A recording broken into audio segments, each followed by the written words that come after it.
하나님의 말씀 데살로니가전서 1장 9절부터 10절입니다. 제가 여러분을 위해 읽어드리겠습니다. 그들이 우리에 대하여 스스로 말하기를 우리가 어떻게 너희 가운데에 들어갔는지와 너희가 어떻게 우상을 버리고 하나님께로 돌아와서 살아계시고 참되신 하나님을 섬기는지와 또 죽은 자들 가운데서 다시 살리신 그의 아들이 하늘로부터 강림하실 것을 너희가 어떻게 기다리는지를 말하니 이는 장래의 노하심에서 우리를 건지시는 예수시니라. 아멘. 데살로니가라고 하는 도시에 세워진 새로운 공동체, 즉 데살로니가 사람들의 교회는 예수를 만난 지 얼마 안 된 사람들로 구성된 공동체였습니다. 그렇지만 그 어느 교회보다도 훌륭하게 이 교회는 성장하고 있었고요. 그래서 이 공동체는 마게도냐와 아가야에 있는 모든 믿는 자의 본이 되었습니다. 이러한 새로운 공동체의 시작은 회심으로부터라고 지난주에 말씀을 드렸죠.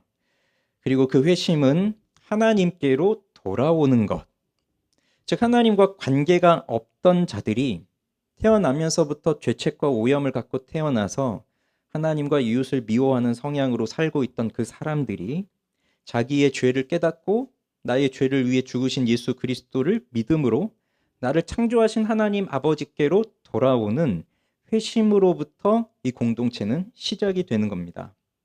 데살로니가 교회의 성도들은 하나님을 전혀 몰랐던 사람들입니다.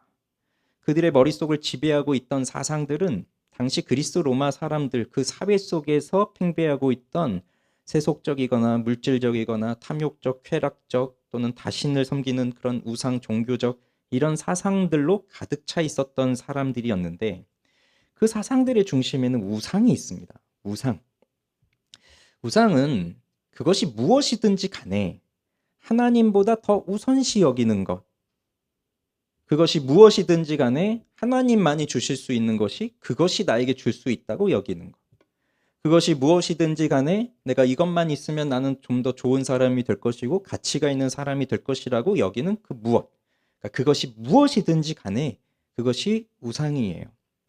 데살로니가 교회의 성도들은 이 우상들을 버렸습니다. 그래서 우상들로부터 그들이 구체적으로 어떤 우상들을 섬겼는지는 여기 나오지 않지만 어차피 우상이라는 건 하나가 아니라 너무 다양하게 수많은 우상들이 각 사람의 마음속에 있기 때문에 그 우상들을 다 버리고 하나님께로 돌아온 사람들이 이 데살로니가 사람들이에요.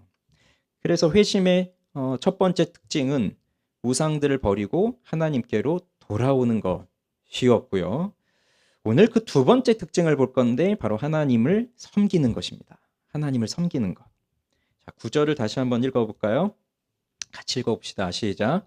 그들이 우리에 대하여 스스로 말하기를 우리가 어떻게 너희 가운데에 들어갔는지와 너희가 어떻게 우상을 버리고 하나님께로 돌아와서 살아계시고 참되신 하나님을 섬기는지와. 자, 하나님께로 돌아온 사람들은 하나님을 섬기는 사람이 되는 거예요. 하나님을 섬기는 사람이 되는 것입니다. 그런데 섬김이라고 하면 뭐부터 생각이 나십니까? 무슨 생각이 먼저 드나요? 섬김. 교회에서 일하라고 하는구나. 이런 것이 먼저 생각이 될 거예요. 어떤 사람은 교회에서 일하는 이 교회의 섬김을 당연한 것으로 여기는 사람도 있겠지만 어떤 사람들은 굉장히 부담스러운 것으로 여기기도 합니다. 섬김은 나의 시간도 들어가죠. 나의 물질도 들어가죠. 내 힘도 들어가야 되죠. 그러니 쉬운 것이 아닙니다. 그러니까 섬김은 부담스러울 수밖에 없어요.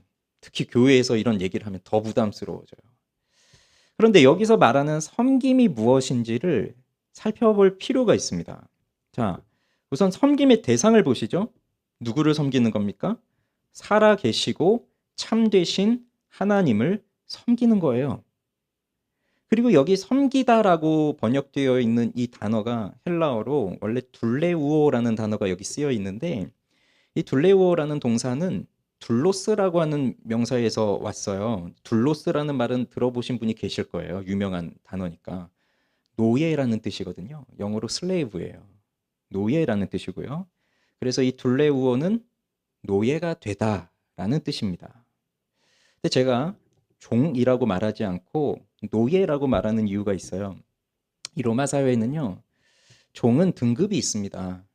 다양한 형태로 종이 되는데, 전쟁에서 포로로 끌려오거나, 돈이 없어서 팔려가거나, 하면서 종이 되는데, 어떤 종들은 좀, 계급이라고 해야 될까요? 뭐라고 해야 될까요? 좀 더 높은 사람들이 있어요. 그래서 종이지만 출퇴근도 하고, 종이지만 기간이 정해져 있어서 그 기간이 끝나면 또 자유가 되고, 종이지만 사유재산도 가질 수 있고, 그런 종들도 있었어요. 근데 여기서 말하는 둘로스는 그런 종을 말하는 게 아니라 정말 말 그대로의 노예예요, 노예. 노예는 자유도 없고요. 개인적인 시간, 개인의 자유, 개인의 재산 이런 것이 전혀 없는 오로지 주인에게 종속되어 있는 상태. 끝까지. 그게 노예거든요.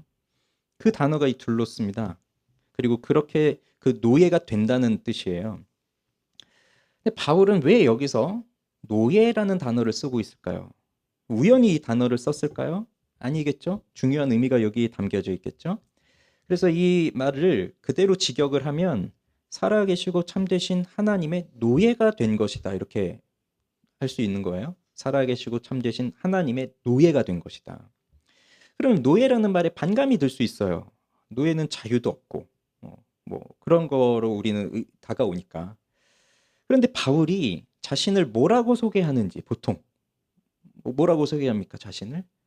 그리스도 예수의 종 바울은, 우리 그렇게 성경 번역되어 있지만 그리스도 예수의 둘로스인 바울은, 즉 그리스도 예수의 노예인 바울은, 이렇게 자신을 소개하고 있고, 그 말은 바울이 자기 자신에 대해 가지고 있는 정체성은 나는 그리스도의 노예다라는 정체성을 가지고 있는 거거든요. 그러니 어떤 사람들은 야, 그렇지, 바울이니까 그리스도의 노예라고 말할 수 있겠지, 이렇게 생각을 하고, 또 특별한 사역자들 있잖아요. 목회자들이나 사역자들은 특별히 예수를 만나서 자신의 삶을 다 헌신했으니까 그런 분들은 그래, 그리스도의 노예라고 스스로 말할 수도 있을 거야, 이렇게 생각을 하죠. 근데 평범한 나는 내가 어떻게 그리스도의 노예가 될 수 있겠어? 나는 아니야, 이런 생각을 하기 쉬워요. 그래서 옛날에 제가 이런 말도 들어봤는데요. 권사님들이 그 목사님들을 위해서 기도할 때 하나님의 귀한 종님들을 위해서 기도합니다. 종님이래요. 종님. 근데 종이 종이지 종님이 어디 있습니까? 그냥 말 그대로 정말 노예예요. 종님이라고 높이실 필요가 없어요. 그냥 그리스도의 노예예요. 노예. 이 단어가요, 바우어 사전이라고 하는 헬라어 사전이 있는데 거기 보면 이 둘레우어가 다른 사람에게 소유가 되다라는 뜻을 갖고 있습니다. 첫 번째 뜻이 다른 사람의 소유가 되다. 그다음 두 번째 뜻은 다른 이에게 완전히 종속되어 행동하거나 처신한다. 근데 이 다른 이는 인격적 존재일 수도 있고, 그래서 인격적 존재에서도 사람일 수 있고, 초월적 존재, 즉 하나님과 같은 그런 존재일 수 있고, 또 사물, 인격적 존재가 아닌 사물도 될 수 있어요. 죄라든지 이런 것에 죄의 종, 죄의 노예. 그래서 살아계시고 참되신 하나님을 섬긴다는 것은 하나님의 노예가 되었다. 그리고 그것은 하나님께 종속되어서 하나님의 소유가 되었다. 그 말이 되는 겁니다. 그리고 여기 나오는 말이 살아계시고 참되신 하나님의 노예가 되었다는 것은 하나님의 소유가 되었다는 말이에요. 그런데 여기 놀라운 역설적인 비밀이 담겨 있습니다. 인간은 하나님의 노예가 될 때 참된 자유를 누릴 수 있다는 거예요. 노예와 자유는 반대말처럼 여겨지니까 하나님의 노예가 된다면 또 무언가에 종속되어서 자유가 없겠구나 생각하지만 하나님의 노예가 됐다는 말은 진짜 자유를 얻었다는 말이에요. 그래서 존 스토트는 이렇게 말하는데, 우리의 회심을 하나의 노예된 상태에서 다른 노예의 상태로 교환된 것이다. 체인지된 것이다. 이렇게 말하면서 단 새로운 노예의 상태는 진정한 자유라는 것을 덧붙여야 한다. 이렇게 말을 합니다. 이것이 무슨 뜻인지 설명을 드릴게요. 사람은 하나님의 형상으로 창조되었습니다. 하나님께서 사람을 창조하실 때 흙으로 육체를 만드시고 생기를 불어넣으셔서 영혼을 창조하셨어요. 그렇게 해서 사람은 육체와 영혼으로 구성되어 있는데, 하나님의 영광이 우리 육체를 통해서도 분명히 나타납니다. 그러나 하나님의 형상의 고유한 자리는 영혼에 있어요. 이것이 다른 피조물과 다른 점입니다. 다른 피조물은 영혼이 없어요. 영혼이 없기 때문에 하나님의 형상이 아니고, 영혼이 없기 때문에 하나님을 아는 존재가 아니에요. 하나님을 알 수가 없어요. 단 사람만이, 하나님의 형상으로 창조된 사람만이 하나님의 형상을 닮은 영혼을 가지고 하나님을 아는 것이고요. 하나님을 아니까 하나님을 사랑하게 되고, 하나님을 사랑하니까 하나님의 뜻대로 살아갈 수 있는 것이에요. 이것이 다른 피조물들과 다른 인간의 모습입니다. 그래서 인간은 정말로 탁월한 피조물로 하나님이 창조하신 거죠. 그렇지만 인간은 여전히 피조물이에요. 피조물이라고 하는 것은 의존성을 갖고 있다는 겁니다. 의존성. 그래서 아무리 뛰어난 인간이라 하여도 그는 의존성을 갖고 있는 존재이기 때문에 누군가를 의지할 수밖에 없어요. 그런데 그 누군가가 누구겠어요? 하나님이죠. 하나님을 의존하며 사는 존재로 창조하신 것이 하나님의 형상이에요. 그 피조물이에요. 그래서 사람이 가장 하나님의 형상다울 때가 언제냐면, 내가 독립적으로 내 뜻대로 뭔가를 행하고 그러면 그게 가장 하나님의 형상다울 거야. 그게 아니라 하나님 앞에 절대적으로 하나님을 의존하며 살아갈 때 그게 가장 하나님의 형상다운 모습이고, 그것이 가장 아름다운 피조물의 모습이에요. 하나님은 그렇게 창조하신 거예요. 사람을, 하나님을 의존하도록.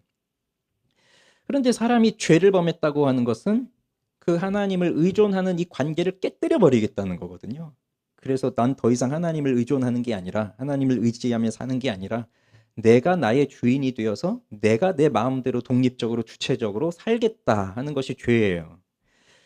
그러니 사람은요, 하나님을 떠나버렸어요. 그래서 하나님 없이 스스로 잘 살아보겠다고 했지만, 하나님이 창조하신 그 하나님의 형상이 갖고 있는 본성은 하나님을 의존할 수밖에 없도록 만드신 거예요. 근데 하나님을 떠나버렸으니 어떻게 하겠어요? 그 속에 하나님에 대한 희미한 그리움이 있기 때문에 인간은 계속해서 하나님을 찾아 나갈 수밖에 없고, 그래서 그 하나님을 찾아서 그 하나님을 의존하면서 살아가야 되는데, 하나님 관계가 다 깨져버렸으니까 참되신 하나님을 찾는 게 아니라 가짜 하나님을 찾아내는 것이고, 가짜 하나님을 만들어내는 거예요. 인간이 그렇잖아요. 아무리 우리가 독립적으로 산다고 해도 사실 내가 살아가려면 뭐 여기까지 오기 위해선 자동차도 필요하고, 내가 먹기 위해선 음식도 필요하고, 뭐 이런, 뭐 여기 오려면 옷도 필요하고 하는데, 내가 혼자 살면서 내가 혼자 옷도 만들고 자동차도 만들고 뭐 그럴 수 없는 거잖아요. 누군가는 자동차 만들어줘야 되고, 누군가는 옷도 만들어줘야 되고, 누군가는 농사지어서 음식을 만들어줘야 되고, 뭐 이런 것들이 다 의존의 관계로 얽혀 있는데 나 혼자 살 수가 없어요. 그러니 누군가를 찾아야 돼요. 그래야 마음이 편해요. 그런데 참되신 하나님을 알 수가 없으니 내가 하나님을 만들어내는 겁니다. 그게 우상이에요. 내가 만들어낸 하나님. 그래서 우상을 만들어내서 우상을 의존하면서 살아갈 수밖에 없는 존재예요, 사람은. 그렇게 우상에 의존한다는 것은 곧 우상을 섬긴다는 말이 되는 것이고, 우상 섬김, 그러니까 우상 숭배는 곧 우상의 노예가 된다는 얘기입니다. 우상에게 종속되어서 우상의 노예가 된다는 거예요. 그 우상을 내가 만들었는데, 내가 만들어 놓은 우상에게 나는 종속돼서 노예로 사는 거예요. 돈이 가장 중요하다고 생각한다면 그 사람의 모든 삶은 돈으로 재편될 겁니다. 뭘 하든지 돈을 벌기 위해서. 그러면 내가 이 돈을 소유하면 나는 잘 살 것이라고 생각하지만 사실 돈이 나를 소유해버려요. 그 순간. 그럼 돈이 없으면 불행하고, 돈을 벌기 위해서 온갖 짓을 다 하고 하면서 살아갈 수밖에 없는. 그렇기 때문에 우상의 소유, 그 우상은 무엇이든지라고 했죠. 무엇이든지. 그 우상의 소유로 살아가는 것은 진정한 자유가 없는 삶이에요. 돈이 나를 자유롭게 할 것 같지만 돈에 종속되면 돈 없이 살 수 없고, 성공이 나를 성공하게 되면 나는 행복할 것 같았지만 그 성공을 위해서는 너무 힘든 일들을 많이 겪어야 되고, 근데 성공이 마음대로 되지도 않고, 결국은 자신이 만들어낸 무언가를 위해서 자신이 갖고 있는 모든 것을 다 드리면서 살아갈 수밖에 없는 인간이 하나님과의 관계가 깨어진 인간입니다. 그런데 어떤 면에서 생각해 보면 내가 만들어낸 신을 위해서 내가 무언가를 하잖아요. 근데 그것을 희생이라고 생각하지를 않는 것 같아요. 예를 들어서 지난주도 게임 얘기를 했는데 오늘도 게임 얘기를 좀 해볼게요. 자, 게임을 어떤 사람이 한다고 합시다. 게임이 무조건 나쁜 건 아니에요. 저도 가끔 해요. 어젯밤에도 잠깐 했어요. 그러니까 뭐 게임이 뭐 완전히 나쁜 거다. 뭐, 저 목사님은 뭐 완전히 뭐 저러구나. 그 오해하지 마시라고요. 게임을 통해서 잠깐 머리도 식힐 수 있고 뭐 기분 전환도 하고 스트레스도 풀고 하는데, 근데 뭐 저 같은 사람은 워낙에 게임을 못해서 잘 못해가지고 이거 게임 하면 스트레스를 푸는 게 아니라 스트레스를 더 받아요. 옛날에도 이렇게 100원 넣고 오락실 가면 100원 넣고 어떤 애들은 막 10분, 20분씩 하는데 전 100원 넣고 1분도 못 가고 막 그냥 어릴 때부터 그러다 보니까 게임을 잘 안 해요. 근데 한번 생각해 보세요. 이 게임이라고 하는 것이 한번 하기 시작하면 계속 하고 싶잖아요. 잘하는 사람은 잘하니까 계속 하고 싶고 저처럼 못하는 사람은 또 열받아서 이때 한번 다시 해볼 거야 하고 근데 반드시 깨고 말 거야 이러면서 또 오기가 생겨서 더 하고 한단 말이에요. 정신병동에도 아침이 와요라는 드라마가 있는데 거기 보면요. 망상 환자 한 명이 등장을 해요. 김서완이라는 캐릭터인데 그 사람이 공시생이었어요. 공무원 시험 준비를 하는데 몇 년째 공부를 하는데 계속 떨어져요. 근데 그 학원에 있는 사람들은 뭐 1년 만에 2년 만에 붙는데 자기는 뭐 7년인가 뭐 계속 떨어지는데 뭐 그냥 너무 큰 격차로 떨어지는 게 아니라 늘 1점 차이 뭐 이런 식으로 떨어지는 거예요. 너무 안까우니까 포기를 할 수 없어서 또 하고 하는데 너무 안타깝잖아요. 그래서 자꾸 떨어지니까 이 사람이 하루 PC방을 간 거예요. 거기서 새로운 세계를 접한 거예요. 그래서 뭐 저 같은 사람들 PC방 가면 어떻게 하는지 모르거든요. 잘 안 가봐가지고.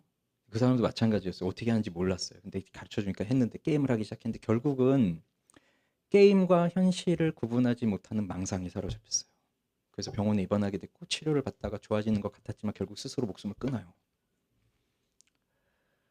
현실과 게임의 세계를 구분하지 못하면서 그 망상 속에 빠져서 살아가는데 이게 게임을 하는 것이 그 순간 아마 자기가 가지고 있는 스트레스라든지 억압이라든지 이런 걸 좀 풀 수 있는 시간이잖아요. 그래서 현실을 잊고 세상을 잊고 좀 잠깐 즐기는 그런 시간인데 처음에는 한 30분만 해야지라고 시작을 했다가 그게 30분 하다 보니 1시간이 되고 그럼 1시간만 더 해야지 했는데 2시간, 3시간이 되고 그러다가 밤을 새고 밤새서 아침에 출근하니까 계속 출근하고 일하는 동안에도 그 게임 속 세상이 펼쳐지고 빨리 퇴근해서 또 그걸 빨리 해야 될 것 같고 이제 그런 삶을 살아가는데 사실 안 해도 되잖아요. 안 해도 되는데 안 해도 되니까 안 하면 그만인데 안 해도 되지만 안 할 수가 없는 상태. 그걸 다른 말로 하면 중독이라고 할 수 있죠. 왜 이렇게 했을까요? 왜 이런 걸 하고 있을까요? 현실을 잊고 싶어서 그럴 수도 있고 잠시 스트레스를 풀려고 하고 싶을 수도 있고 자유로워지고 싶어서 행복하고 싶어서 현실에서는 별 볼 일 없는데 게임 세계 들어가면 아주 훌륭한 사람도 있고 그런 경우들이 온라인 또 있잖아요. 그러니 생각해 보세요. 그러니까 게임을 그냥 하나의 예로 들었지만 그것이 무엇이든지 간에 술이 되었든지 음식이 되었든지 친구가 되었든지 뭐 담배가 되었든지 쾌락이 되었든지 뭐 그것이 드라마가 됐든지 주식이 됐든지 돈이 됐든지 부동산이 됐든지 자녀 교육이 됐든지 그게 무엇이든지 간에 시작은 다 가볍게 시작을 해요. 그렇지만 그것에 빠져들기 시작하면 이것 없이 살 수 없구나 이 지경에 빠지게 되면 이것이 나를 더 행복하고 좋은 사람으로 만들어 줄 거야 라고 생각하기 시작하면 거기에 자신을 다 내어줍니다. 그런데 게임에 빠진 청소년들을 보면 그 아이들이 나는 게임을 위해서 헌신하고 있습니다 이렇게 말하는 애들 보셨어요? 난 게임을 위해서 지금 희생하고 있는 거예요. 하기 싫지만 난 지금 희생하고 있는 거예요. 이런 말 들어보지를 못하잖아요. 그러니까 자기가 하고 싶은 것, 자기가 원하는 것을 위해서는 희생이라는 말을 안 합니다. 헌신이라고 생각을 안 합니다. 자기가 좋아서 하는 거죠. 근데 생각해 보세요. 그 청소년들이 게임하는 일에 얼마나 많은 걸 헌신하고 있나요? 시간 들여야죠. PC방 가면 돈도 써야죠. 그 무슨 게임 아이템 사려면 거기 또 돈 많이 들어가죠. 그리고 그걸 하기 위해서는 부모와 관계도 깨져야 되잖아요. 엄마는 계속 못하게 하고 그래도 자기는 해야 되고. 근데 부모와 관계가 깨어져서라도 난 반드시 이걸 해내야 되겠다라고 하는 얼마나 헌신이 그 속에 들어가 있는 거예요. 근데 자기들은 헌신이라고 생각 안 하죠. 그러니 무언가에 종속되어서 살아가기 시작하면 그게 자유가 있는 것 같지만 진정한 자유가 없어요.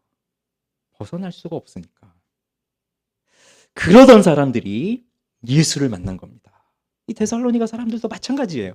그렇게 살아가던 사람들이 예수를 만나요. 예수를 만나니까 내가 누구인지를 알게 되죠. 내가 하나님을 떠난 죄인이라고 하는 사실을 절실하게 깨닫게 되죠. 그리고 예수 그리스도의 십자가가 없이는 나는 그 어떠한 소망도 없는, 지금도 하나님의 심판의 화살이 나의 심장을 향해 날아오고 있다는 것을 절박하게 경험하고 있기 때문에 지금 이 상황에서 난 예수 그리스도의 십자가 없이는 난 구원받을 수 없다라고 하는 그 간절함이 생기면서 하나님 앞에 엎드려져 회개하고 예수를 믿는 믿음이 생기는 거예요. 그렇게 회심을 하게 되는 거죠. 그렇게 예수를 만나는 거죠. 그러면 주인이 바뀌는 겁니다. 주인이 바뀌어요. 예전엔 돈이 주인이었고, 예전엔 술이 주인이었고, 예전엔 성적 쾌락이 주인이었고, 예전엔 부자가 되는 게 주인이었지만 이제는 주인이 바뀌어요. 예수님이 나의 주인이 되시는 거예요. 하나님이 나의 주인이 되시는 거죠. 내가 만들어낸 가짜 하나님이 아니라 진짜 하나님이 주인이 되시는 거예요. 자, 여기서 가장 큰 특징은 우상은 생명이 없다는 겁니다. 우상은 생명이 없어요. 그리고 우상은 진리가 아니에요. 그런데 하나님은 오늘 뭐라고 되어 있어요? 살아계시고 참되신. 하나님은 살아계신 분이에요. 생명이세요. 진리예요. 이게 가장 큰 차이예요. 우상은 생명이 없으니 나에게 아무것도 해줄 수가 없어요. 우상은 진리가 아니기 때문에 계속해서 나에게 가짜만 만들어내요. 거짓과 속임수. 그리고 그 끝은 항상 배신이에요. 우상은 항상 배신합니다, 나를. 지난주에도 야곱 이야기를 했는데 오늘도 야곱을 생각해 봅시다. 자, 아버지에게 속였어요. 그래서 축복을 받아냈죠. 그렇지만 바로 탈로 나서 죽음의 위기가 처해지니까 형을 피해서 외삼촌 집으로 달려갑니다. 도망갑니다. 거기서 라헬을 만나요. 정말 운명적 만남이에요. 라헬을. 근데 라헬이 얼마나 예뻤는지 야곱은 그 자리에서 바로 사랑에 빠져버리고요. 그리고 라헬하고 결혼하고 싶은 목표가 생겨서 외삼촌에게 내가 외삼촌을 위해 7년을 섬기겠습니다. 그리고 라헬하고 결혼하겠습니다. 그러면서 여기서 정말 유명한 말씀이 나오죠. 라헬을 사랑하는 까닭에 7년을 며칠같이 여겼더라. 네. 이 유명한 말씀이 여기 나오는 거예요. 얼마나 사랑했으면 7년 동안 뭐 호화로운 생활을 하는 게 아니라 노예 같은 삶을 거기서 7년 동안 살고 있는데 그 하루하루가 너무 기쁘고 즐거운 삶이에요. 수일처럼 여겨지는, 며칠처럼 여겨지는. 라헬을 얼마나 사랑했으면. 그러니 뭐 그때 달력 없었겠지만 달력 있었다면 날짜마다 익스표 치면서 잠자리 들 때 얼마나 기뻤겠어요. 하루가 더 갔구나. 라헬과 가까워질 수 있는 날이 하루가 더 가까워 왔구나. 이런 즐거운 마음으로 살았을 텐데 드디어 7년이 지났고 드디어 결혼식이 열렸습니다. 결혼을 했습니다. 꿈에 그리던 달콤한 첫날 밤을 보냈습니다. 그리고 아침에 눈을 떴습니다. 그랬더니 뭐라고 나와요? 아침에 보니 레아더라. 성경에 정말 수많은 말씀이 있는데 이 말씀처럼 황당한 말씀, 당혹스러운 말씀 없을 것 같아요. 야곱은 아버지의 인정을 받고 싶어서 그렇게 살았지만 결국 뭐 얻어낸 게 속여서 얻어낸 거잖아요. 그렇지만 그게 행복합니까? 곧장 쫓겨나는데, 도망가는데.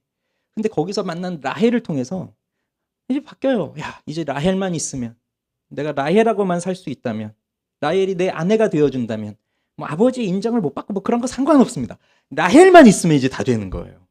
그래서 7년을 열심히 일했고요. 그 7년을 보내고 꿈 같은 첫날 밤을 보냈어요. 라헬인 줄 알고 첫날 밤을 보냈어요. 그런데 아침에 눈을 떠보니 레아였던 거예요. 얼마나 황당해요. 배신감 얼마나 컸을까요? 삼촌한테. 그러잖아요. 어떻게 레아를 줍니까? 아, 우리 동네에서는 언니보다 동생이 먼저 시집가는 법이 없어. 그래 어쩔 수 없어. 아, 그럴 것 같으면 진작에 말을 해주든가. 7년을 레아를 위해서 일하고 7년을 라헬을 위해서 하겠습니다. 진작에 얘기를 해주든가. 속였잖아요. 얼마나 배신감이 들겠어요. 그리고 자기 자신이 얼마나 멍청하다고 생각했겠어요. 아니, 다른 것도 아니고 그냥 결혼식 앞에 딱 봤더니 레아가 와 있는데 이게 아니라 결혼식도 다 했고 첫날 밤도 치렀어요. 라헬인 줄 알고.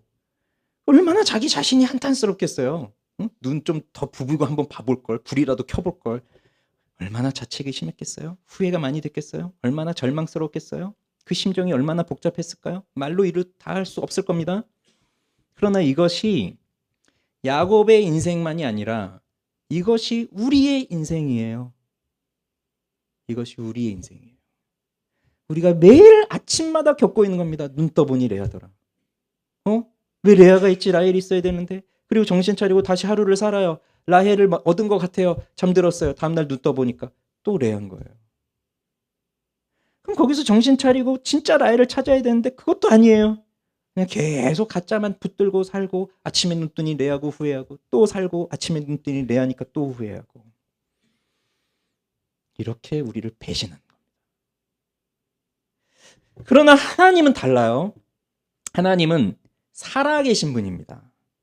우상은 죽어있지만 생명이 없지만 하나님은 살아계신 분이에요. 우리는 하나님에 대하여 말할 때 무한하고 영이신 삼위일체 하나님이라고 흔히 말을 해요. 칼빈이 주로 이렇게 말을 했어요. 무한하고 영이신 삼위일체 하나님. 그럼 이 무한하다는 말은 하나님의 완전성을 뜻하는 것인데 이 무한하다는 것은 그 무엇으로도 더 이상 채워질 필요가 없으신 분. 부족함이 없는 분이죠. 무엇으로도 더 이상 채워질 것이 없는 분, 그것이 무한하신 하나님이에요. 그래서 지식적인 측면에서 하나님은 무한하시기 때문에 모르시는 것이 없는 전지하신 분이시고 능력에 있어서도 무엇으로도 부족하지 않으신 분이시니까 전능하신 하나님이시고 공간에 있어서도 하나님은 무한하신 분이기 때문에 무변하신 하나님이거든요. 무변이라는 말은 여러분 보통 편재라는 말로 많이 들으셨을 텐데 무변이라는 거는 변이 없다는 거거든요.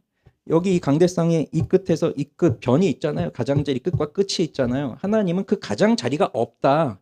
하나님은 끝이 없다. 그러니 하나님은 모든 곳에 다 거하시는 분이신 거예요.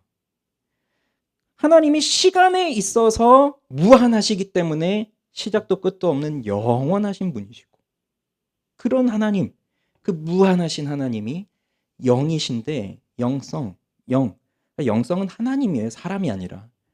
하나님의 특성이에요. 그래서 이 하나님이 영이시라고 하는 것은 그 반대되는 건 물성이죠. 물체, 사물, 물체. 그 물체의 특징은 스스로 존재하지 않아요.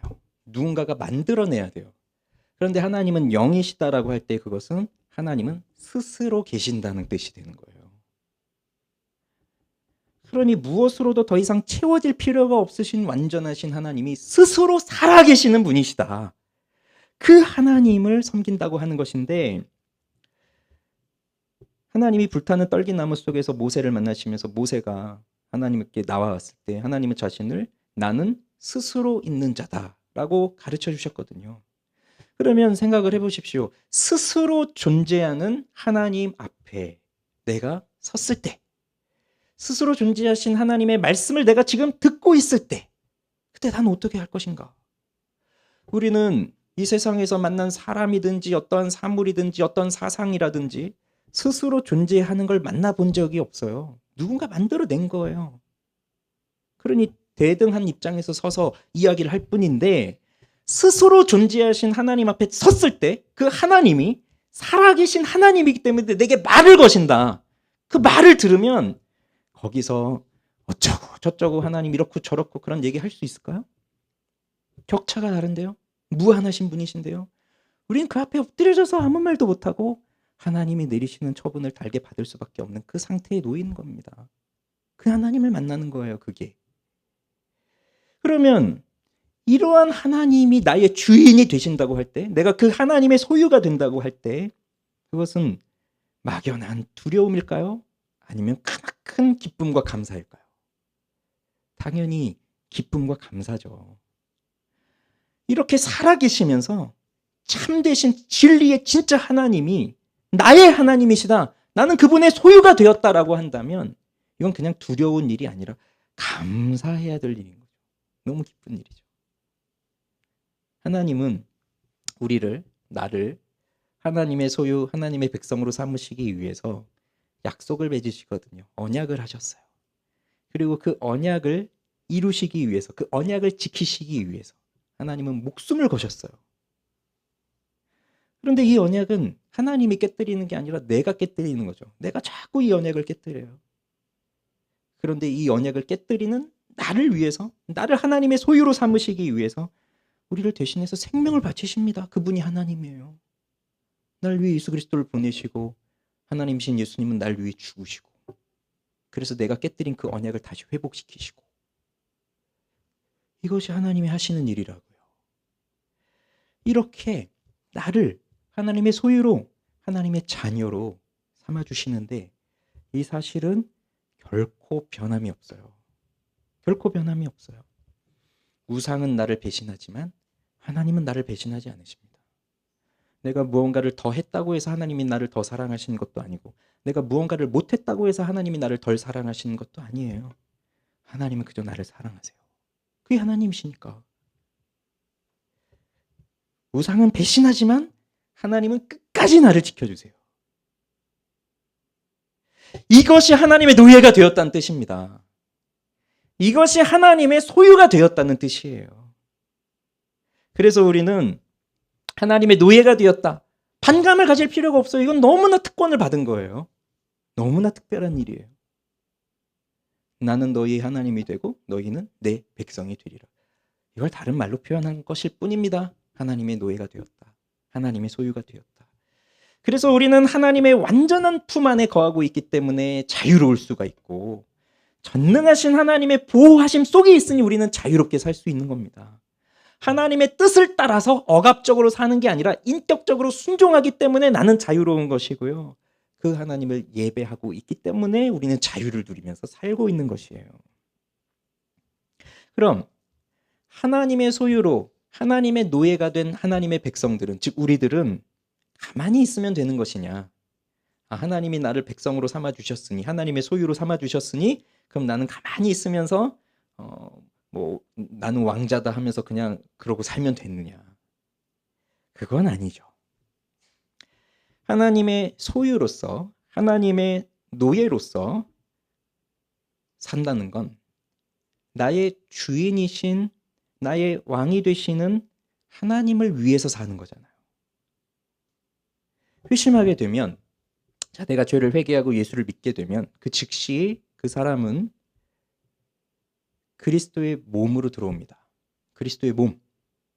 왜 그리스도의 몸이라고 하냐면 성경은 교회와 그리스도의 관계를, 그리스도는 교회의 머리이시고 교회는 그리스도의 몸이라고 우리에게 가르쳐주기 때문이에요. 그래서 우리가 예수를 믿으면, 누구든지 예수를 믿으면 그 즉시 그리스도의 몸으로 들어와요. 그리고 그 그리스도의 몸은 바로 교회죠. 그리고 여기서 말씀드린 교회는 우리 이 지상교회를 말하는 게 아니라 보이지 않는 교회, 교회로 들어와요.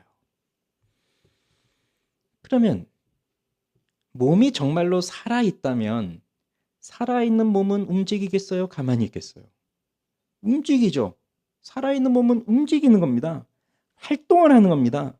그래서 교회는, 그리스도의 몸인 교회는 가만히 있는 게 아니라 늘 움직여요. 늘 활동을 해요. 근데 무엇에 따라서 할까요? 머리이신 그리스도의 뜻을 따라서 움직이는 거예요. 자기 마음대로 움직이는 게 아니라.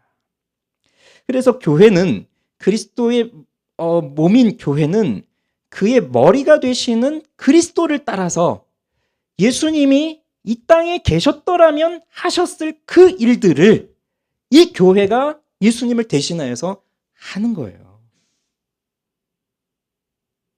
예수님이 이 땅에 계셨더라면 지금 당장 하셨을 그 일들을 교회가 뒤이어 하는 거예요. 그러니 교회는 가만히 있을 수가 없죠. 예수님이 언제 가만히 계셨어요? 그 그리스도의 뜻을 따라서 사는 것이에요. 그게 교회예요. 그게 바로 우리 한 사람 한 사람들이라고요. 교회는 건물이 아니니까. 교회는 우리 한 명 한 명들이니까. 그렇기 때문에 교회는 실제로 섬기면서 사는 겁니다. 실제로 일을 하면서 사는 거예요. 그럼 다시 돌아와 봅시다. 바울이 자신을 난 예수 그리스도의 노예입니다라고 말을 했어요. 그럼 이 고백은 바울과 같은 특별한 사람들만이 갖고 있는 자기 정체성이 아니라 우리와 같이 아주 평범한 그리스도인들, 뭐 특별하고 평범한 그리스도인들이 어디 있어요? 다 특별하죠. 우리가 예수를 만났다면 우리는 예수를 믿고 있는 그리스도인이라고 한다면 그가 누구든지 나는 그리스도의 노예입니다 라고 하는 자기 정체성을 가지는 것이에요. 그 일부러 갖는 게 아니라 그게 생겨나는 거예요. 그 정체성이. 그러니 나는 그리스도의 노예입니다.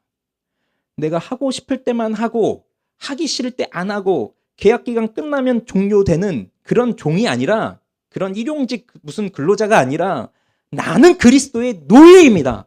내 머리가 되시는 예수님이 지금 하셨을 그 일을 내가 예수님을 대신하여 내가 그 일을 해나가는 그리스도의 노예입니다. 이 정체성이 우리 모두에게 다 있어야 되는 거예요. 그래서 옛날에 히브리 사회에서는요, 종이 되잖아요. 히브리 사람의 종이 되잖아요. 그러면 율법에 의하면 6년만 종으로 있게 했어요. 7년째 되면 풀어주도록 했어요. 그게 율법이에요. 좋죠? 뭐 희년 되고 하면 뭐 빚도 다 탕감해 줬으니까 49년만 50년 어떻게 잘 버티면 모든 빚도 다 사라지는 거예요. 얼마나 좋아요. 그런데 우리가 노예라고 생각할 때 세상적 관점에서 보면 하루 빨리 6년이 지나서 빨리 자유를 얻고 싶은 게 노예이고, 그리고 항상 세상의 관점에서는 주인이 노예를 대할 때는 항상 힘과 억압으로 대하기 때문에 노예는 뭐 인권도 없고 뭐도 없고 얼마나 불쌍한 인생입니까? 그러니 빨리 풀려나기만을 바랄 것이죠. 근데 이 구약의 이스라엘 백성들이 사실 이걸 잘 안 지키거든요.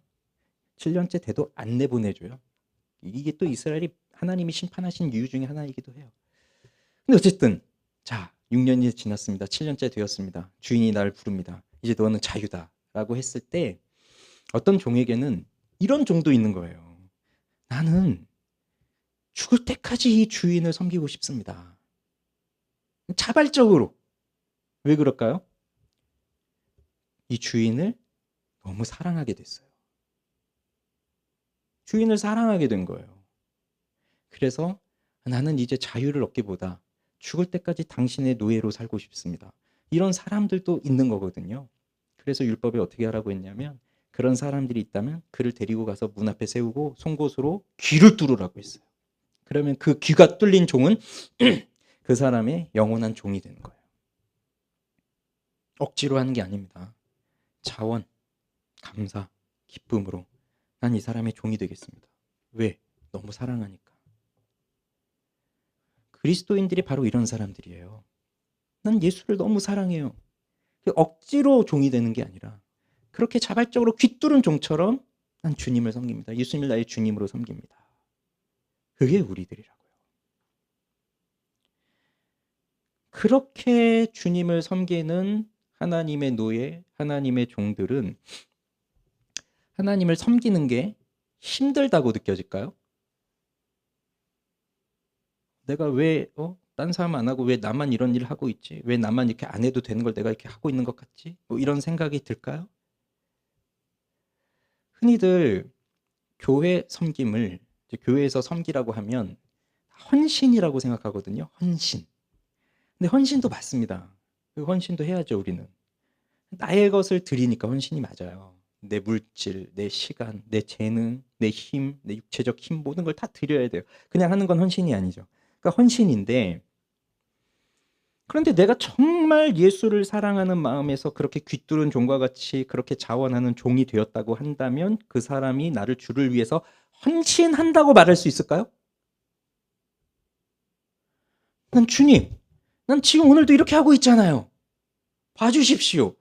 이렇게 말할 수 있을까요? 난 오늘까지 이렇게 했잖아요. 다른 사람 하지 않은 이 일들은 나는 했잖아요. 이렇게 말할 수 있냐고요. 자기 자신을 자랑할 수 있냐고요. 내가 이렇게 했다는 걸. 정말로 하나님을 사랑하면서 하나님의 종이 된 사람들이. 그럴 수 없어요. 그래서 우리의 고백은 그저 저는 무익한 종일 뿐입니다. 야, 넌 어쩜 이렇게 충성스럽게 일하니? 전 그냥 무익한 종일 뿐입니다. 그게 우리 정체성이에요. 아까도 찬송으로 고백했잖아요. 주님 말고 무엇을 자랑하겠습니까? 온 세상 만물 가져도 다 갚을 수 없으니 놀라운 사랑 받은 나 몸으로 재물 삼겠네. 찬송으로 고백했잖아요. 나를 위해 목숨을 버리신 예수 그리스도, 그분의 사랑을 받았는데, 근데 그분을 위해서 일하는 게 왜 아깝죠? 그분을 위해서 내 시간을 좀 드리는 게 왜 아깝죠? 그분을 위해서 내 돈을 좀 드리는 게 왜 아깝죠? 왜 아깝냐면 내가 대단한 헌신을 하고 있다고 생각하고 있기 때문에 그런 거예요. 다른 사람들은 안 하는데 난 이 정도는 하잖아요. 이 생각. 근데 앞에 얘기한 것처럼 자기가 좋아하는 우상을 위해서는 자기 돈을 쓰고 시간을 쓰고 뭘 해도 아깝다는 생각을 안 해요. 근데 이상하게 교회에서 뭘 하면 아깝대요.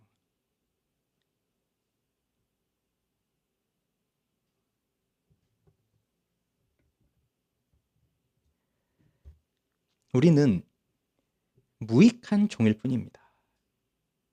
그래서 우리는요, 예수 죽인 것을 내 몸에 짊어지고 나는 단지 용서받은 죄인일 뿐입니다 라고 하는 자기 정체성, 자기 인식을 가지고 사는 사람들이 되어야 하는 거예요. 다시 말씀드립니다. 우리 그리스도인들의 정체성은 예수 죽인 것을 내 몸에 짊어지고 나는 단지 용서받은 죄인일 뿐입니다. 이것으로, 이 마음으로 사는 겁니다. 그렇게 되면 우리는 주님의 일을 합니다. 주님의 일을 합니다. 억지로 하는 게 아니에요. 주님께서 계셨더라면 하셨을 그 일을 내가 합니다. 기쁨으로. 그래서 교회에서 이렇게 섬김 얘기할 때는 교회 일꾼이 필요하니까, 교회 뭐가 필요하니까 너 와서 이것 좀 일해, 이것 좀 섬겨. 그거 얘기하는 게 아닙니다. 물론 교회에서 일꾼이 필요하긴 하는데 그걸 말하는 게 아니에요. 교회에서 일을 해야 되니까 일을 하는 게 아니라 내가 주님을 사랑하기 때문에 일을 하는 거예요. 그의 몸인 교회를. 그리고 주님의 일은요, 교회 안에서만 하는 게 아니에요.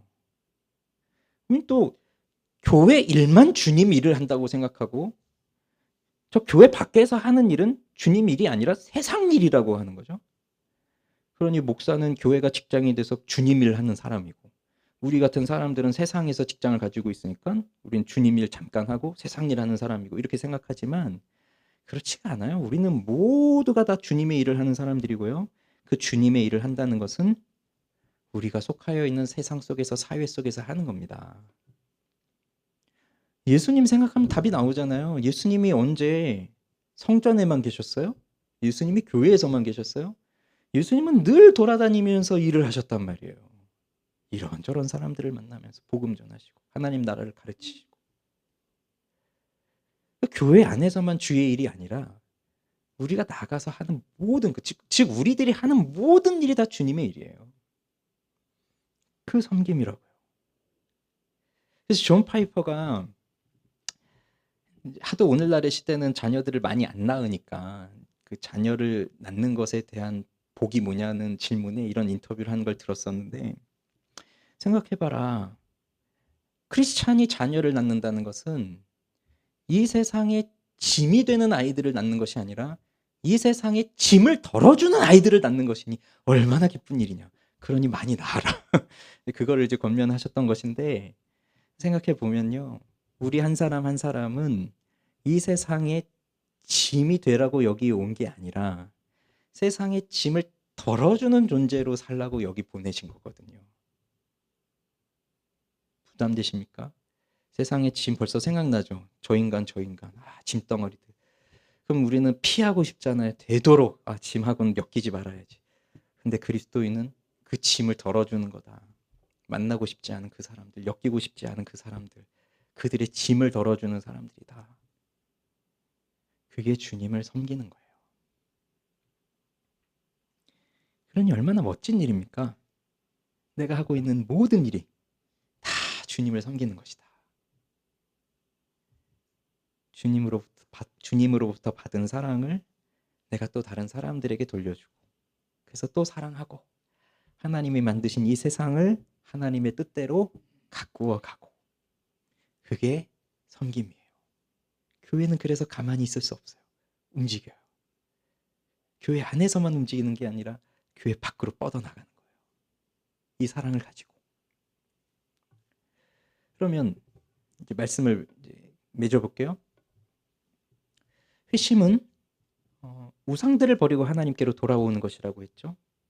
그리고 그렇게 하나님께로 돌아온 사람들은 살아계시고 참되신 하나님을 섬기는 것이라고 말씀드렸어요. 그럼 이쯤에서 이제 두 가지로 나타날 겁니다. 어떤 분은 나는 회심한 것 같지가 않다. 난 회심을 아직 못한 것 같다. 이렇게 생각하는 분이 계실 수도 있어요.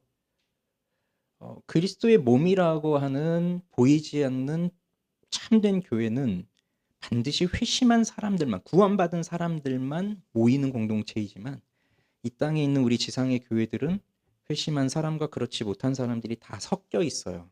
지난주에도 말씀드렸잖아요. 목회는 회심하지 못한 사람들은 회심하게 하고, 이미 회심한 사람들은 회심의 은혜를 보존하게 하는 게 목회 사역이라고, 우리 교회의 가장 중요한 사역이라고. 여기 아직 회심하지 못한 것 같다. 그렇다고 한다면 왜 그런 생각을 하냐면, 난 하나님께로 아직 돌아오지 않았다고 생각하기 때문이 아니겠어요? 우상들을 버리고 하나님께로 돌아오라고 했는데 사실 내가 살면서 내가 우상이 뭔지를 생각해 본 적도 없거나, 아니면 교회를 좀 오래 다녔으면 이 우상에 대한 이야기는 하도 많이 들으니까 내가 무엇이 우상이구나, 내 우상은 이런 것들이구나 생각은 했지만, 근데 그 우상들과 하나님 사이를 계속 재면서 이것도 버리지 못하고 저것도 버리지 못하는, 그냥 눈치 보고 있는 그런 삶을 오랫동안 살다 보니까 내가 하나님께로 돌아오지 못했구나, 회심하지 못했구나, 이런 생각을 하고 있을 수 있어요. 그럼 회심하지 못한 사람이 하나님의 소유가 될 수 없는 거잖아요. 그럼 회심하지 못한 사람은 하나님을 섬길 수가 없는 거잖아요. 그럼 불가능한 거죠, 오늘 이것이. 근데 회심을 못했어도 교회 일은 할 수 있어요. 회심을 못했어도 교회에서 시간이 지나면, 교회 열심히 성실하게 다니면 직분도 받고 집사도 되고 장로도 되고 권사도 되고 심지어 목사도 되면서 교회 일을 할 수는 있는데, 회심하지 않은 사람이 그렇게 할 수도 있어요. 그럼 뭐 둘 중에 하나겠죠. 자기 만족으로 그렇게 일을 하든가, 아니면 자기 의를 쌓기 위해서 그 일을 하든가. 그러나 그런 사람들은 절대로 이 섬김을 통해 진짜 기쁨과 만족을 누릴 수는 없어요. 교회 일은 할 수는 있지만 하나님의 노예로서, 하나님의 소유로서의 섬김은 못한다는 겁니다. 그러려면 회심을 해야 된다는 거예요. 정말로 회심을 해야 된다는 얘기예요. 회심이 중요해요. 그러면 여러분, 회심하지 못한 분 다 이런 생각 가지고 계실 거예요. 누가 회심하고 싶지 않아서 그런가? 안 되는 걸 어떡하라고. 옛날에 다니던 교회 우리 중학생들이 그랬대요. 아니 학교 학원 가서도 성적 못 올려가지고 그것 때문에도 늘 이렇게 위축되어 있는데, 교회 가면 회심도 못 해가지고, 이 회심도 못하는 아이들. 나도 회심하고 싶은데 이게 내 마음대로 안 되는 걸 어떡하라고. 성적 올리고 싶어도 내 마음대로 안 되고, 회심도 내 마음대로 안 되고. 그러면 사람들은 보통 이렇게 생각합니다. 내가 뭔가가 부족했구나. 내가 기도가 부족했구나. 내가 섬김이 부족했구나. 내가 뭔가를 부족했으니 하나님이 나한테 은혜를 안 주시는구나. 그럼 내가 더 해야 되겠구나. 내가 더 기도해야 되겠구나. 더 성경 읽어야 되겠구나. 그렇게 보통은 생각을 해요. 근데 이렇게 해서는 회심에 이를 수가 없어요. 그 생각은 아직도 내가 뭘 해보겠다는 거예요. 내 기준으로 내가 아직도 내가 기준을 정해놓고 이 정도 못했으니까 못했구나. 차라리 저기 뭐 어디 다른 종교처럼 3,000번 절하면, 뭐 얼마를 헌금으로 바치면 회심하게 해줄게, 그 명확한 기준이라도 있다면 뭐 좋든 싫든 그것만 채우면 될 거 아니에요. 그러나 기독교에서 말하는 진리는 그런 것이 아니잖아요. 믿음으로만, 은혜로만. 근데 그게 도대체 뭔지를 모르겠어요. 뭐 어디까지 해야 믿음이고 어디까지 해야 은혜인지를. 그러니 사람들은 자꾸 자기가 뭔가를 하려고 하는데, 뭔가를 자기가 하려고 할수록 은혜에서 멀어져요. 그러니 아직 회심하지 못했다고 생각하시는 분들은 나에게 오직 예수 그리스도만 필요합니다. 이 생각 가지세요. 이 생각부터 가지세요. 나한테는 예수님만 필요합니다. 자, 이 생각을 가지면요. 그럼 가만히 있을까요? 가만히 있을 수 없는 거예요. 예수님이 필요한데 하나님 앞에 나올 수밖에 없는 거죠. 간절히 기도할 수밖에 없는 거예요. 그러니까 내 기준을 채우기 위해서 기도하는 게 아니라 정말 예수님 만나고 싶은 마음으로 기도하는 거예요. 그래 하나님 만나게 해달라고 간절히 구해야죠. 그럼 하나님 누굴 만나 주시겠어요? 하나님이 무엇으로 우리를 만나 주시겠어요? 하나님 갑자기 눈앞에 펑 하고 나타납니까? 모세처럼 뭐 어디 불타는 나무에 불 안 붙고 뭐 하는 그런 걸 우리 앞에 딱 드러내셔가지고 이리 와 이리 와 그러십니까? 하나님은 우리를 무엇으로 만나 주시는데요? 말씀. 근데 우리 말씀을 안 듣잖아요. 말씀 읽지도 않고 안 듣잖아요. 그 너무 당연한 거 아니에요? 설교 시간에 설교를 제대로 안 듣는데 어떻게 하나님 말씀 듣고 하나님 만난다고 생각해요? 안 듣는데? 성경을 읽지 않는데 어떻게 하나님의 말씀을 들으면서 내가 하나님 만난다고 생각해요? 잘 생각해보면 나는 하나님 말씀도 안 들으면서 하나님 날 안 만나 주신다고 하는데 정말 하나님 만나고 싶은 사람은 하나님 말씀 앞에 나올 수밖에 없어요. 그럼 하나님이 말씀하시는 걸 듣게 되거든요. 그러니 더 부지런히 배우고 싶은 거예요. 말씀을 듣고 싶은 거고. 그러니 이거는 내 노력이 아니라 하나님의 은혜. 그래서 이렇게 하나님 앞에 나오는 사람들은 하나님은 그들을 결코 그냥 내버려 두지 않으십니다. 반드시 만나 주십니다. 그래서 회심을 아직 못한 것 같다면 나도 하나님의 소유가 된 하나님의 노예로서 하나님을 섬기는 하나님의 노예가 되고 싶으니 저를 불쌍히 여겨주시고 저를 만나 주십시오. 이 간절한 마음이 있어야 되고요. 자, 또 한 분들은 이미 회심을 하신 분들이 있죠. 난 우상들을 버렸어요. 난 하나님 아버지께로 돌아왔어요. 그리고 나는 하나님의 소유예요. 난 지금도 하나님을 섬기고 있어요. 이런 분들이 여기에 또 계실 겁니다. 그런 분들이라고 한다면 지금 우리가 하고 있는 이 주님을 섬기는 일을 기뻐하십시오. 감사히 여기십시오. 왜냐하면 우리는 주님을 섬기다 보면, 교회를 섬기다 보면, 또 세상에 나가서 그리스도인의 모습으로 살아가다 보면 힘들 때가 너무 많아요. 지금까지 교회 활동하면서 교회 섬기면서 늘 기쁘고 좋고 그랬던 적 있으세요? 늘? 어떨 때는 너무 좋아서 저 이거라도 해볼게요 하지만 어떨 때는 왜 나만 시키나 그런 생각하는 때도 있단 말입니다. 힘들 때가 있어요. 그리고 후회될 때도 있어요. 내가 괜히 한다고 했나. 그리고 어떨 때는 내가 괜히 오버하고 있구나. 난 이거 되지도 않는 사람인데 내가 이거 한다고 이거 내가 설치고 있구나. 괜히 잘난 척하는 거 아니야? 뭐 이런 생각을 할 때도 있고 또 섬기다 보면 난 왜 이렇게 못하지? 잘하고 싶은데 왜 이렇게 못하지? 그런 생각에 사로잡힐 수도 있어요. 그래서 섬겨야 돼요. 그렇기 때문에 나는 섬기면 안 됩니다가 아니라 그렇기 때문에 섬겨야 된다고요. 예수를 안 섬기면 내가 누구인지를 몰라요. 내가 어떤 사람인지를 몰라요. 난 그냥 좋은 사람이라고 생각하면서 살아요. 근데 내가 예수를 만나니까 난 정말 형편없는 사람이구나. 난 진짜 능력이 없는 사람이구나. 나 정말 사랑이 없는 사람이구나. 난 정말 아무것도 못하는 사람이구나. 고집만 세구나 진짜. 입만 살아서. 이런 사람이라는 것을 절실하게 깨닫습니다. 교회를 섬길 때. 왜냐하면 교회의 섬김은 나 혼자 하는 것이 아니거든요. 함께 공동체가 함께 하는 거예요. 그래서 나는 섬기고 섬김을 받고 섬기는 사람은 섬김만 하는 게 아닙니다. 섬기는 사람 동시에 섬김도 받아야 돼요. 그러면서 우리가 동시에 그리스도의 교회를 세워가는 거거든요. 그럼 여기 연약한 사람들이 다 모여 있어요. 그 사람들이 함께 모여서 주님의 몸을 세워가는 것인데 근데 우리가 여기서 꼭 생각해야 될 것은 하나님을 신뢰하십시오. 하나님이 여러분들을 거기다 세워놓으신 건 하나님의 뜻이 있기 때문이에요. 하나님이 실수하셨다고 생각하세요? 어디 한번 보자. 너 잘할 줄 알았더니 너 왜 이 모양이니?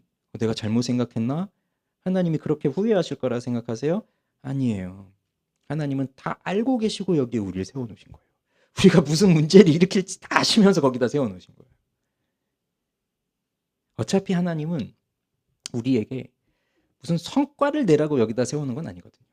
어디 세상 저기 회사처럼 뭐 열심히 해서 정말 너의 가진 능력을 다 나타내서 성과를 내서 뭐 그러면서 이제 성공시켜라. 이 교회를 성공시켜라.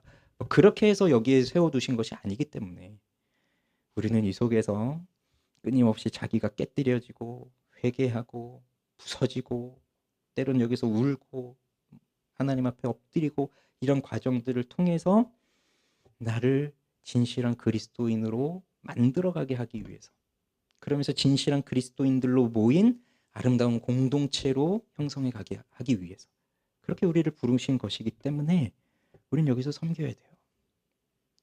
그러니 오해하지 마세요. 일손이 없어서 와서 섬기라고 하는 게 아닙니다. 일손이 없으면요, 제가 하면 돼요. 그리고 뭐 몇몇 사람 헌신되신 분들이 있으니까 뭐 그분들이 영원한 건 아니지만 또 그분들이 해요. 그 교회는 언제든 다 돌아가게 되어 있어요.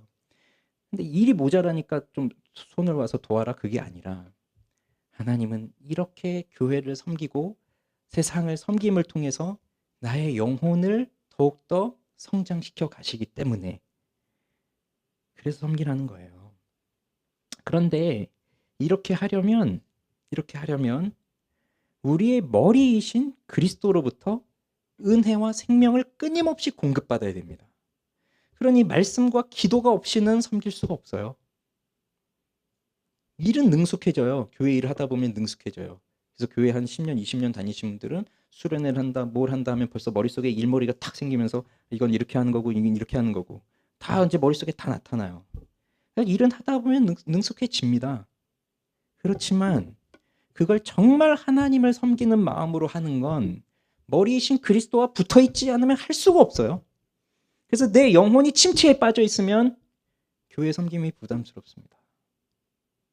왜 나한테만 자꾸 이런 일을 시키나? 그리고 전 이제 더 이상 못하겠습니다. 이런 말이 이제 나오는 거죠. 그러나 그리스도와 머리이신 그리스도와 붙어 있다면 나는 무익한 종일 뿐입니다. 이거라도 시켜주시니 너무 감사합니다. 이렇게 가는 거예요. 그래서 머리이신 예수님께, 머리이신 나의 그리스도께 사랑할 수 있는 힘을 주십시오. 감당할 수 있는 힘을 주십시오. 용서할 수 있는 힘을 주십시오. 오래 참을 수 있는 힘을 주십시오. 그리고 이것은 내 능력을 벗어나는 일이지만 이것도 감당할 수 있는 능력도 주십시오. 하나님 앞에 구하면서 가는 것이 그게 섬김이에요. 이것이 이 세상 속에서 그 데살로니가라고 하는 우상으로 가득한 그 도시 속에서 데살로니가 사람들로 구성된 그 교회가 걸어갔던 새로운 공동체의 길이었고 지금 우리 교회가 또 새로운 공동체로 이 시대 이 땅에 세워져서 그 공동체의 한 사람 한 사람으로 서 있는 우리가 걸어가야 할 길인 것입니다. 우리의 빛이요 소망이신 그리스도께로 나아오십시오.